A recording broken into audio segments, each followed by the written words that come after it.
স্বাধীনতাহীনতায় কে বাঁচিতে চায় হে, কে বাঁচিতে চায় দাসত্ব শৃঙ্খল, কে পরিবে পায় হে, কে পরিবে পায়।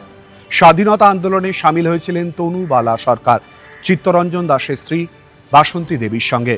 বিদেশি বস্ত্র বর্জন এবং স্বদেশী আন্দোলনে সামিল হয়েছিলেন। ঠিক কি ইতিহাস স্বাধীনতা আন্দোলনের গল্প?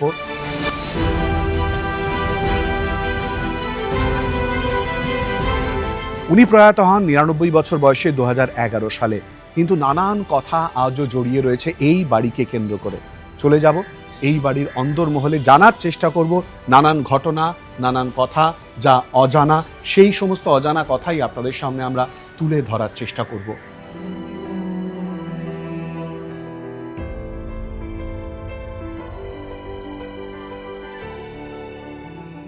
যে সময় বাংলার নারীরা গৃহবন্দী হয়ে থাকতেন, পর্দার আড়ালে কাটত যাদের জীবন, ঠিক সেই সময় এক নাবালিকা মেয়ে ব্রিটিশ শাসনকে চ্যালেঞ্জ জানিয়ে রাস্তায় নেমেছিলেন। তিনি বীরাঙ্গনা তনুবালা সরকার। আজও হাওড়ার শান্তিনিকেতনের বাড়িটিতে কান পাতলে তনুবালা সরকারের কণ্ঠ ও তার প্রিয় হারমোনিয়ামের সুর পাওয়া যায়। ঘরের পুরনো কড়িবর্গা, কাঠের পালঙ্ক আর পুরনো অ্যালবাম আজও নীরবে বই নিয়ে চলেছে এই বীর নারীর স্বাধীনতা সংগ্রামের স্মৃতি।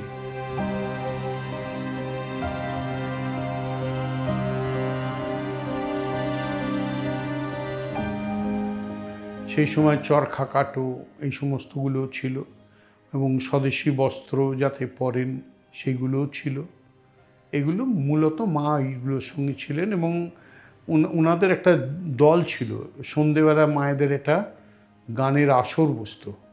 এই স্বাধীনতা সংগ্রামী বিভিন্ন রকম গান যেগুলো রবীন্দ্রনাথ লিখেছিলেন, বঙ্কিমচন্দ্র লিখেছিলেন, যে গানগুলো, সেই গানগুলো ওদের রীতিমতো চর্চা হতো।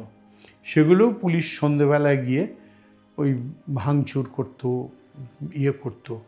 কয়েকবার চিত্তরঞ্জন দাসের স্ত্রীকে অ্যারেস্টও করেছিল। মায়েরা কোনোভাবে পালিয়ে যায় আর কি।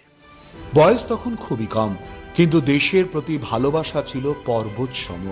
কলকাতা এসে দেশবন্ধু চিত্তরঞ্জন দাসের স্ত্রী বাসন্তী দেবীর সংস্পর্শে আসেন তিনি, আর তারপরই শুরু হয় আসল লড়াই। ছোট্ট তনুবালা জড়িয়ে পড়েন স্বদেশী আন্দোলনে। বিদেশি বস্ত্র বর্জন, চরকা কেটে সুতো বোনা, আর তার গলায় স্বাধীনতার গান।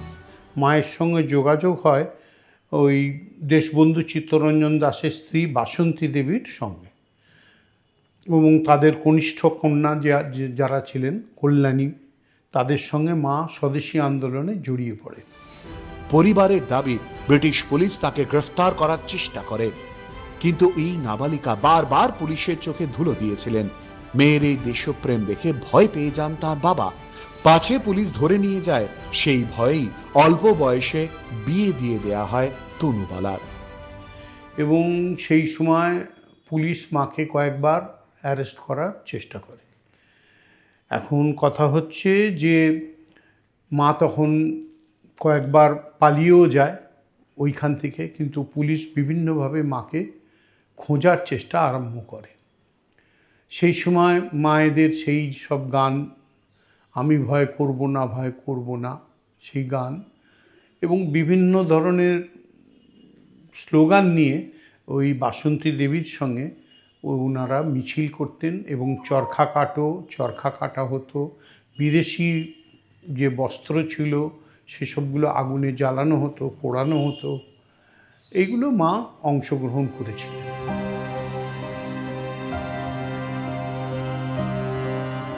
দেশ একদিন স্বাধীন হলো, অনেক বীর সংগ্রামী স্বীকৃতি পেলেন তাম্রপত্র, কিন্তু তনুবালা সরকার কখনোই কোনো খ্যাতির আশা করেননি। তাম্রপত্রের জন্য কোনোদিন দাবিও জানাননি। পরবর্তীকালে তৎকালীন কেন্দ্রীয় মন্ত্রী প্রিয়রঞ্জন দাসমুন্সির হাত থেকে কেবল একটি স্মারক সম্মান তিনি গ্রহণ করেছিলেন। এই অ্যালবামই তার সব থেকে বড় সাক্ষী। স্বাধীনতা সংগ্রামের ইতিহাসে এমন অনেক নাম রয়েছে যে নামগুলো হয়তো ছেপে বেরিয়ে আসেনি, কোনোদিনও হয়তো আসবেও না।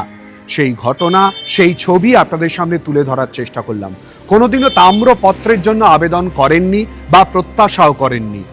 মূলত তার পরবর্তী প্রজন্মের কাছে তাদের যে শিক্ষা, তাদের যে আদর্শ, দেশের প্রতি যে ভালোবাসা, তাই মূলত যাতে প্রবাহিত হয় তার জন্য চেষ্টা করেছেন। এরকম নানান অজানা কথা তুলে ধরার চেষ্টা করছি। স্বাধীনতা আন্দোলন এবং স্বাধীনতা সংগ্রামের সঙ্গে যারা যুক্ত ছিলেন তার জন্য অবশ্যই চোখ রাখতে হবে এই সময় লাইভে। ক্যামেরায় মৈনাক বাগচির সঙ্গে শিলাদিত্য কর, এই সময় লাইভ।